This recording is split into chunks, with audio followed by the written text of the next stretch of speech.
Hey everybody, Sive Morten here with the ForexPeaceArmy.com. Let's take a look on the gold market as usual.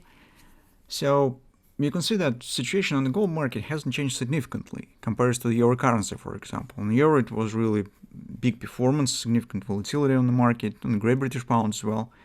But on the gold mostly remains quiet. Why? Because recent data that we've got on the CPI numbers hasn't changed significantly the expectations and probability of the rate change. So they haven't increased the chances for the 50 basis point cut.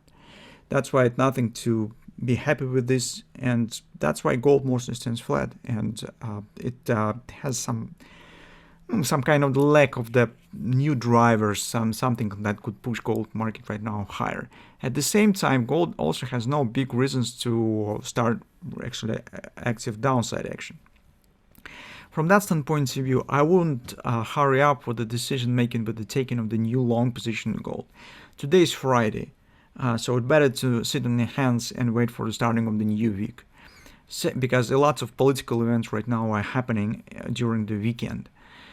Second, market is overextended on the weekly chart. We said this in our recent weekly report that we prepared last weekend. So from that standpoint of view, yes, 37-34 target, it seems, should be completed.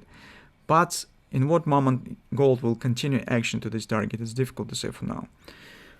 We do not expect some collapse or some reversal or something like this, but some retracement easily might happen, especially on the preparation to the Fed meeting. In general, by our long-term view on the dollar index, we suggest the target should be reached on around 95. So we explained this in our Forex report, showing you pictures with the weekly chart of the dollar index. This suggests some weakness in dollar, and that also might be some backwind for the gold that should lead us to keep going higher and reach at least the nearest ending target. So this 37-34 is approximately the same distance as in 95 on the dollar index. So they might be completed together. But if you take a look in the lower time frames, for example, on the 4 time frame chart, I see nothing. On the hourly chart, here, based on this preparation to the CPI report, we've got nice Gartley's triple 2. If you see this, we have this ABCD pattern, very similar to what we had on the Great British Pound. So you can see what has happened here. Yesterday in the gold market, very similar picture. But this pattern already has completed its minimum target. So this 30% retracement has happened, even more than 30%. And now market stands flat. So it was not able to keep going higher on the background of the CPI, on the background of the PPI.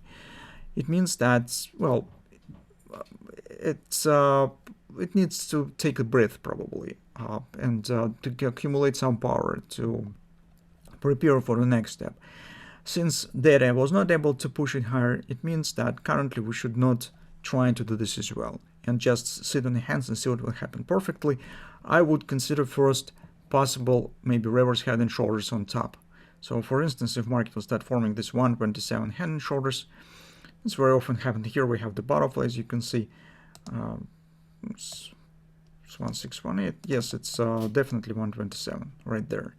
So very often happens on the top in the gold markets. Let's see what will happen around 36.20, 36.25 area, and then see if market will be able to hold here. We see some bullish signs. We will try and take the position. At least at this point, we will be able to place really tight stop. Because as I said, market is overbought. It's better to not risk too much and trying to search the points for position taking where you could place relatively tight stops. That's our view currently. So taking in all the factors together, we think that it will be better to wait until the starting of the next week and see what will happen.